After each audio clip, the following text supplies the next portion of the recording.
Interview na rin si Mayor mamaya. Sa radio. Sa radio phone patch, di ba? Kami rin po may show, ma'am. Mayor, Kasi ano? Mayor, total na banggit po, reaction niyo po sa sinasabing posibleng kayo ang maging next governor ng Bulacan. Hindi ko alam kung saan nanggagaling yung kwento na yun. Kasi siguro, there was a time dito sa province na I aspired as governor nung way back in 2019. Pomo ngayon siguro dahil nakita nilang open Open ang for grabs, slot, sabi nga nila. Isa ko siguro ako sa nakikita nilang maaari o potential na maging gubernatorial Promising candidate governor, ako. di ba? Because I am standing sa capital ng province ng Bulacan. Hindi ko po alam kung saan ang gagaling yun. Pero kasi ang una kong sinasabi lagi, nakakahiyang pag-usapan yung politika ganito kaaga kasi we're not even on our first year pa doon sa term namin na to. It's just May pa lang ngayon eh. Mag-iisang taon kami sa June 30 pa ng katanghalian eh. Pero kung ako man po ay Napipisil. nakakasama sa kwentuhan ng gobernador, siyempre po nakakatuwa at nakakakiliti. Kasi 2 years na lang, di ba, ang 2 years election? Mabilis na yun. Pero alam ko, Mayor, kung bakit. Kasi kayo po pinakamalapit sa sa Kapitolyo. Maaari po. Pero gusto nyo na rin pong lumipat. This is my 5th term na po as city mayor ng Malolos. Nag-start po ako, batang-bata pa ako nung magsimula ako dito eh. Bata pa rin naman po. pinagmulan yung posisyon po bago kayo naging mayor? Nagsimula po akong SK. Appointed lang po ako ng SK kasi estudyante po ako na sa kolehiyo. Chairman po kayo. Chairman po ako noon. Nakaisang taon po akong SK chairman. 19 years old lang ako noon. USC student po kayo. USD student ako. Anong year po yun? Ako, 1996, 1997. Tapos yung mga tumatakbong mayor dito, nakita ko, naglalaro ko basketball doon sa atin, sa Bungahan. Ang tsinelas ko noon ay Spartan. Mahal na po yun. Mel. Sikat po yun. Ang kainaman ng Spartan ko, isang kulay verde at isang kulay pula. Dahil ang ugali natin dati, pagka nasira yung tsinelas mong isa, tatabi mo isa. Para pag nasira isa, pagsasamahan mo. Hindi po ganun. Nilalagyan po ng pagdibli. O kaya pa ako. Pero Mayor, ano po, kumusta po ang relasyon niyo ni Vice Governor Alex? Magkaibigan po ba kayo? Magkaibigan po kami noon, no? Nag-hangout kayo? Yes, or- very recently lang po, nag-breakfast po siya sa bahay namin. So, paano po yung pag sakali magharap kayo as... wala pa naman pong gano'n. Pero if ever po, Mayor. Pwede Hindi po kasi siya po, nagbanggit na sa akin.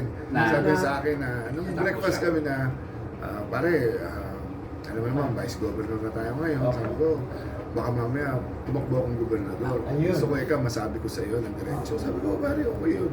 Malayo pa naman ka ako to. Sabi ko, sa ngayon, wala pa naman ako nakikita ng tatakbo. Nagpapasabi na tatakbo ng gobernador. At least ikaw yung nauna nagsabi sa amin. And knowing that, tapos may ano po sa inyo na tumakbo na governor, paano po yan? Hindi ko ako eh. Sa Facebook kasi pag nakita niyo yung mukha ko ito, lagi nakahambal. Wala na nga akong Facebook eh, parang hindi ko na nakikita eh. Pero laging pinagbabangga yung mukha namin Yes, sa oo. Facebook So, eh. paano po yan? Pag nagharap kayo ni Vice Gov? Di Okay, ba sinabi ko na sa'yo, Nung Sunday lang ko eh, may basketball doon sa isang barangay, magkakasama po yung grupo namin doon. Wala lang ako doon, pero ang nag-asikaso kay Vice Governor, lahat ng tao. So, napo-foresee niyo yun, Mayor, na posible maapektuhan yung friendship niyo kung sakali. Bigyan ko lang po kayo ng yung customary sa Malolos. Ano po. Dito sa amin, tagal ko na tumatakbo dito. Pag nag-aalala kami dito, wala akong nag-aaway dito eh.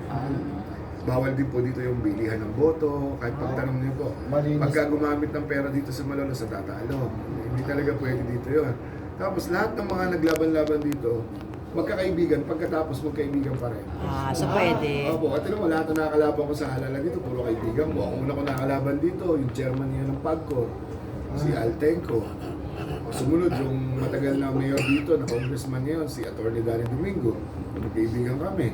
Nakakalaban ko rin si Didis, pamangkin niya, magkaibigan kami. Yung mayor, nakakalaban ko dati, nung maglabang kami dalawa eh, siya pa ang nagpa-outtaking sa akin. Saan ko nakakita nun? Non-news kami nun eh. Dahil magkalabang kami sa elections, yung nanalo, ang nag-outtaking ay natalo. So, meron po ang gali namin dito. So, walang... Sports silang lahat. Si Governor Daniel eh. Daniel, kumusta po kayo? Naku eh, magkaibigan kami ngayon. Nagkalabang kami nung araw nun. So, sa tingin mo, sino po itataas ni Gov na kamay?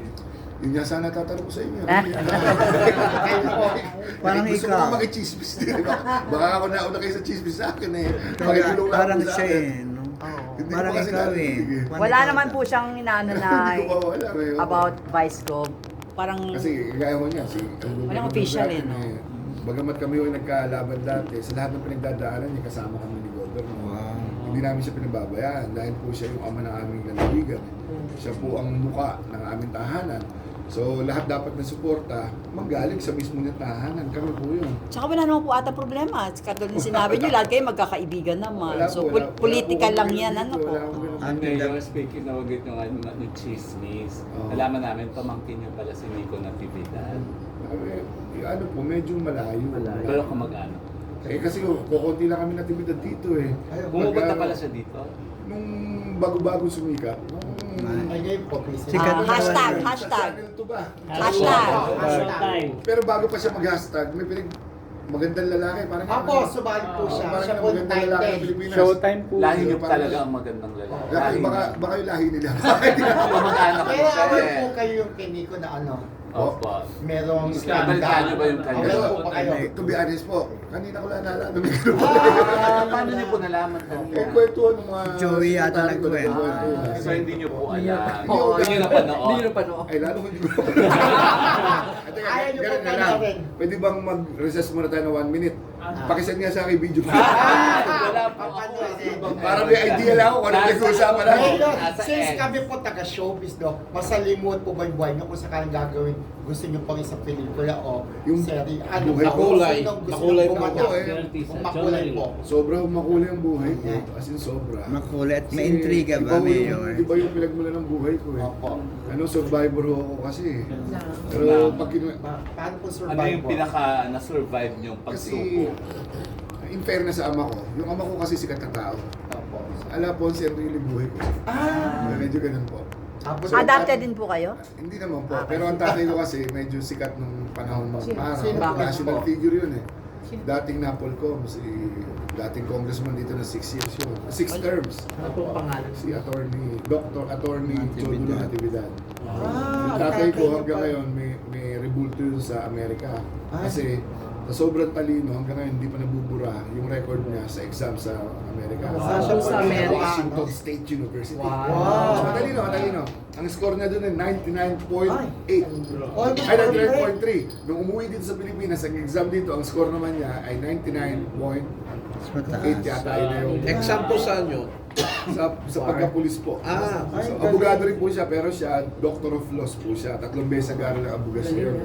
Di kayo rin po mataas din ang grades niyo. Eh, awa ng Diyos po naman. 99.9. Dean's Lister po ako na nag-aaral ako. Sa UST. Opo. Hanggang sa maging abogado po ako. Tapos nag-FEU pa ho ako. Oo nga, nag-dean's list din po kayo sa FEU. Doon po kayo nag-aral ng law. Eh, sa mga liga-liga lang. Ah. Sa UST sumubok ako. Kaso nung nagpa-practice Varsity kayo. na, hindi ko nakikita sarili kong atleta eh. Hindi po kayo sumubok mag-artista o sumali ng mga contest. At yung Actually, tanong nagkaroon ko ako ng po, ilang mga pelikula eh. Ah, Nakakanda po. ako nung araw eh. Ay, Kaya din eh. Kaya. Ano Ano ba lang, Mayor? extra lang, extra. Ano po yung nagulat na? Eh, doon sa El Presidente, di ba? yung KR. Tapos meron isang, ewan ko kung ano tawag, nilabas din sa ibang bansa yun eh. Gumanap akong NBI. Tagatadyak ng pinto, may hawak ba rin. pwede kasi pulis. Sa El Presidente po, anong role nyo? Wala po, membro lang, delegado lang. Wala akong ano, extra lang ako dun. Pero dito kasi doon sa isa, may mga action pa rin hawak ko. Pwede action star. Parang ganyan, Mayor. By bus din yata Ay, by nun. bus. Pero ibang by bus, may lumabas kasi isang by bus na Opo, yung mga hindi police. sila yung madugo masyado. Yung kay Ann Cortez. Opo. Bypass po. So pareho pa lang mga governor, vice, tapos kayo mga action stars. Hindi ko hilig yun. Dahil nahiya lang po ako at mga kaibigan ko yung nag-aaya sa akin. Sino po yan? Sino po Ano yan? po to eh? Nakalimutan mo mga director eh. At Sikat napa-oo po mga kayo, director eh. ah. Opo. Eh ayaw pumalis sa City Hall eh.